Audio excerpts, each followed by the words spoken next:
हे जर सगळे तुमच्या फाटले फुफुसांव पळयलें जाल्यार तुमच्या मतदारसंघात काँग्रेस काय ना. जो फाल्यां गणेश गांवकार बाब म्हणटलो की हाजे फाटल्यान विरोधी पक्षाचे षडयंत्र आसा अशी काय परिस्थिती ना.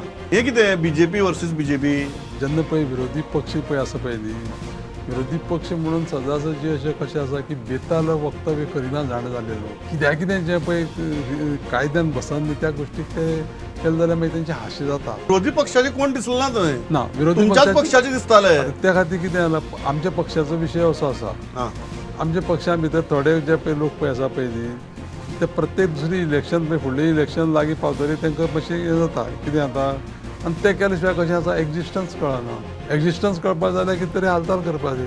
आतां हें करता आसतना आमच्याच पक्षाच्या लोकांनी सरकाराच्याच धोरणाचे विरुद्ध हें करप म्हणजे कितपत योग्य हें तेणी विचार करपाक जाय. आतां गणेश गांवकाराचे विरुद्ध करपाक मोकळीक आसात. गणेश गांवकाराचे विरुद्ध करपाक कितें आसा. तुम्ही भारतीय जनता पक्षाचे आमदार न्ही. आमदार जावन सुद्दां दुसऱ्याक जे पळय कोणाक पळय आमदार जावपाची जावं फुडें येवपाक तयार आसा तेणी व्यक्तीक केल्या कोता येता.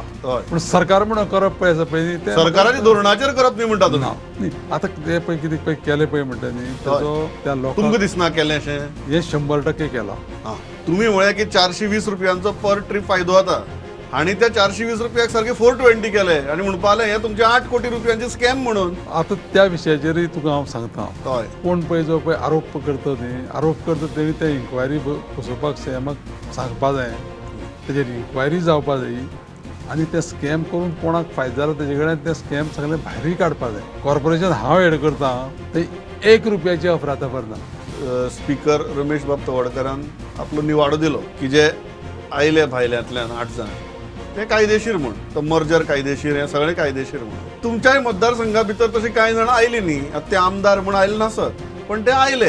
हे येवप जे आसा ते घराक रूम एकच आणि न्हिदपा जाय 14 जाणांक अशी परिस्थिती जाल्या.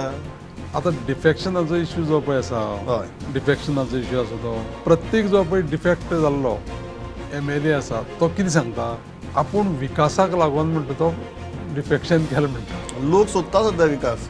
आतां तें करतरी कितलो विकास जालो तेणी प्रत्येकान आपल्याला आलेख दवरपा जायो आनी तो मागीर फाल्यां सकाळीं प्रेजेंट जर केलो जाल्यार लोकांक कळटा की हय बाबा डिफेक्शन केले उपरांत बाबा हें आपूण करूंक शकलो. आनी तेजेर मागीर जाय जाल्यार तुज्यान एक रिसर्च करपाक जाता, प्रबंध बरोवपाक जाता. कितें म्हणून की डिफेक्शन आनी असो जर समज जाता जायत जाल्यार हो एक म्हणजे कितें जें पळय चलतालें कॉन्स्टिट्युशनान लोकशायेची ह्या स्तंभा भितर तें डिफेक्शन म्हणून एक मागीर तें रेगुलरायज जाल्ल्या भशेन जालें की डिफेक्शन करूनच जर विकास जाता जाल्यार तें तशें जालें असलें जमिनीक जाता. तुम्ही म्हणटात 2027 कोणूय एस्पिरंट तयार जावं गणेश गांवकाराक परवो ना. म्हाका परवा आसपाची गरजूय ना. कित्याक 2027 जेन्ना पळय इलेक्शन येता न्ही त्या टायमाची स्थिती आनी कितें आसता तेन्ना पळोवपाची. कांयच चिंता करपाची गरज ना. आयज फक्त पार्टीचें काम आनी पार्टीन जें पळय सांगलां न्ही तें करीत रावपाचें.